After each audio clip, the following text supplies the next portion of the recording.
Hello everyone, welcome to my channel let's crack exam. ये exam कोई भी हो सकता है, केवीएस, एनवीएस, डीएसएसबी के जो पीआरटी, टीजीटी और पीजीटी एग्ज़ाम्स होते हैं, या सीटेट एग्ज़ाम, या किसी स्टेट का टेट एग्ज़ाम, यूपीपीएससी एग्ज़ाम, या अदर स्टेट के PCS exam, UGC net, SSC, RBI, या कोई भी एग्ज़ाम जहाँ कहीं पर भी जनरल अवेयरनेस पूछी जाती है, उसमें Indian geography is very important part. उसमें आपको एक या दो क्वेश्चन देखने को ज़रूर मिल जाते हैं। कोई भी आप एग्ज़ाम का क्वेश्चन पेपर उठाकर देख लीजिए। तो ये मैं पार्ट 1 स्टार्ट कर रही हूँ। तो let's get started. Our first question that is, निम्नलिखित शहरों में से कौन सा एक शहर कर्क रेखा के एकदम समीप है? यानी कर्क रेखा के एकदम समीप कौन सा है? कोलकाता। इसे भूलेंगे नहीं, याद रखेंगे। दूसरा क्वेश्चन, प्रायद्वीपीय भारत का सबसे दक्षिणी बिंदु कन्याकुमारी स्थित है। कहाँ स्थित है? ये भूमध्य रेखा के उत्तर में स्थित है, भूलेंगे नहीं इसे भी। प्रायद्वीपीय भारत का सबसे दक्षिणी बिंदु कन्याकुमारी स्थित है भूमध्य रेखा में, ध्यान रखेंगे। कन्याकुमारी स्थिति है भूमध्य रेखा के उत्तर में।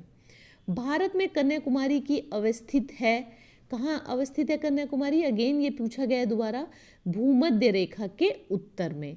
ठीक है, ये अलग अलग एग्जाम्स के क्वेश्चंस हैं। भारत में कन्याकुमारी अवस्थित है भूमध्य रेखा के उत्तर में। ये अलग अलग एग्जाम में पूछा गया, कोई पीसीएस के एग्जाम में पूछा गया, कोई जीआईसी के एग्जाम में पूछा गया, इसलिए इसे मैंने लिया हुआ है। भारतीय उपमहाद्वीपीय के निम्न में से किस देश में राष्ट्रपति प्रणाली का शासन है? राष्ट्रपति प्रणाली कहाँ पर है? श्रीलंका में। हमेशा याद रखेंगे इसे, श्रीलंका में। भारत के निम्नलिखित नगरों में से कौन कर्क रेखा के सबसे नज़दीक है? सबसे नज़दीक है आइजोल। कौन सबसे नज़दीक है? आइजोल जो है वो भारत में नगरों में सबसे नज़दीक है। निम्नांकित नगरों में कर्क रेखा के निकटतम दूरी की पर स्थित है। इन निम्नांकित जगह जो दिए हुए हैं, इसमें गांधीनगर जो है वो सबसे कम दूरी पर स्थित है कर्क रेखा के। नेक्स्ट क्वेश्चन, निम्नलिखित में से कौन सा भारतीय राज्य कर्क रेखा के उत्तर में स्थित है? कर्क रेखा के नॉर्थ साइड में स्थित है, वो है मणिपुर। ठीक है, मणिपुर जो है वो कर्क रेखा के उत्तर में स्थित है। कितने भारतीय प्रदेशों से होकर कर्क रेखा यानी ट्रॉपिक ऑफ कैंसर गुजरती है? 8। इसे बहुत अच्छे से याद रखेंगे, कई एग्जाम्स में आ चुका है। 8 नगरों को पार करते हुए गुजरती है ट्रॉपिक ऑफ कैंसर। कर्क रेखा गुजरती है इन सभी से, मध्य प्रदेश, त्रिपुरा, मिजोरम, इन सभी से होकर गुजरती है। ठीक है, वैसे तो 8 जो है नगरों से होकर गुजरती है। ये 80 डिग्री पूर्वी देशांतर और कर्क रेखा का मिलन बिंदु है मध्य प्रदेश में। 80 डिग्री पूर्वी देशांतर और कर्क रेखा का मिलन बिंदु मध्य प्रदेश में। 10 डिग्री चैनल पृथक करता है अंडमान को निकोबार द्वीप से। 10 डिग्री चैनल किसको पृथक करता है? अंडमान को निकोबार द्वीप से अलग करता है। पृथक मतलब अलग करता है। नेक्स्ट क्वेश्चन, गुजरात के सबसे पश्चिमी गांव और अरुणाचल प्रदेश के सबसे पूर्वी छोर पर स्थित बालांग के समय कितने घंटे का अंतराल होगा? 2 घंटे का अंतराल होगा।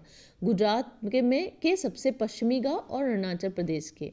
यदि अरुणाचल प्रदेश में टिरप में सूर्योदय 5 बजे प्रातः IST पर होता है, तो गुजरात में कांडला में सूर्योदय किस समय होगा? 7 बजे। अभी मैंने बताया 2 घंटे का फर्क होता है। ठीक है, नेक्स्ट क्वेश्चन, 9 डिग्री चैनल अवस्थित है कवरत्ती और मिनिकोय के बीच में। ठीक है, अभी हमने 10 डिग्री का भी देखा है, अब ये 9 डिग्री का है। 9 डिग्री चैनल कहाँ अवस्थित है? कवरत्ती और मिनिकोय के बीच में। करेक्ट आंसर को पे ही फोकस करेंगे हम लोग। नेक्स्ट क्वेश्चन है, निम्नलिखित में से कौन मालदीव के साथ भारत की समुद्री सीमा बनाता है? 8 डिग्री चैनल। ठीक है, कौन सा चैनल? 8 डिग्री चैनल ये मालदीव के साथ भारत की समुद्री सीमा बनाता है। भारतीय मानक समय यानी इंडियन स्टैंडर्ड टाइम निम्नलिखित स्थानों में से किसके समीप से लिया जाता है? ये इलाहाबाद में नैनी एक जगह है, वहाँ से लिया जाता है। ठीक है, निम्नलिखित में से कौन सा एक स्थान भारतीय मानक समय यामोत्तर के सबसे नज़दीक स्थित है? तो ये भारतीय मानक समय IST यामोत्तर के सबसे नज़दीक स्थित है, ये है मिर्ज़ापुर। ठीक है, नेक्स्ट है, भारतीय मानक समय का यामोत्तर नहीं गुजरती है कहाँ से नहीं गुजरती? महाराष्ट्र से नहीं गुजरती। आंध्र प्रदेश, छत्तीसगढ़ और उत्तर प्रदेश से भारतीय मानक समय की यामोत्तर गुजरती है, ध्यान रखेंगे, महाराष्ट्र से नहीं गुजरती है। यदि भारत मानक समय यामोत्तर पर मध्याह्न है तो 120 डिग्री पूर्वी देशांतर पर स्थानीय समय होगा 14:30 यानी 2:30 बजे के करीब होगा।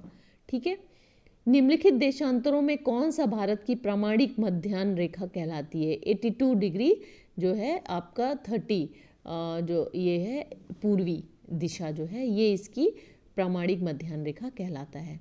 भारत में सबसे निम्नलिखित में से किस राज्य में सूरज दिखाई देता है? ये है अरुणाचल प्रदेश।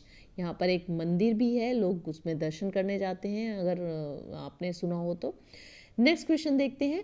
भारत की सुदूरस्थ दक्षिणी बिंदु है इंदिरा पॉइंट। सुदूरस्थ यानी सबसे दूर दक्षिणी बिंदु, साउदर्न पॉइंट कौन सा है? इंदिरा पॉइंट। भारत ने कई शताब्दी के सूर्योदय की पहली किरण निम्नलिखित में से किस देशांतर यानी मेरिडियन पर देखी? तो ये है 92 डिग्री 30 पूर्व में। ठीक है, यहाँ पर देखिए, निम्नलिखित में से कौन सा स्थान भारत का ग्रीनविच कहा जाता है? ग्रीनविच भारत का कहा जाता है उज्जैन। उज्जैन जो मध्य प्रदेश में, ये आपका ग्रीनविच, भारत का ग्रीनविच कहा जाता है। नेक्स्ट क्वेश्चन देखते हैं। नेक्स्ट क्वेश्चन है, रेड क्लिफ लाइन सीमा निर्धारित करता है किसके बीच में है रेड क्लिफ लाइन? भारत एवं, ध्यान रखेंगे बहुत इंपॉर्टेंट क्वेश्चन है, भारत एवं पाकिस्तान के बीच की जो सीमा है उसको रेड क्लिफ लाइन कहा जाता है। भारत और पाकिस्तान के बीच की सीमा निर्धारित की गई है रेड क्लिफ रेखा द्वारा। ये क्वेश्चन अलग अलग एग्जाम में इंपॉर्टेंट, कोई यूपीपीएससी में है, कोई जीआईसी में है, इस तरीके से आरबीआई में है, इस तरीके से पूछा गया है, वो मैंने कंसीडर किया है। डूरंड लाइन किसके साथ भारत की सीमा निर्धारित करती? तो डूरंड लाइन ध्यान रखेंगे अफगानिस्तान के साथ भारत की सीमा निर्धारित करती थी। तो ये मैंने कुछ क्वेश्चंस जो मैंने पार्ट 1 में रखे हैं, तो होप आपको ये समझ में आया होगा।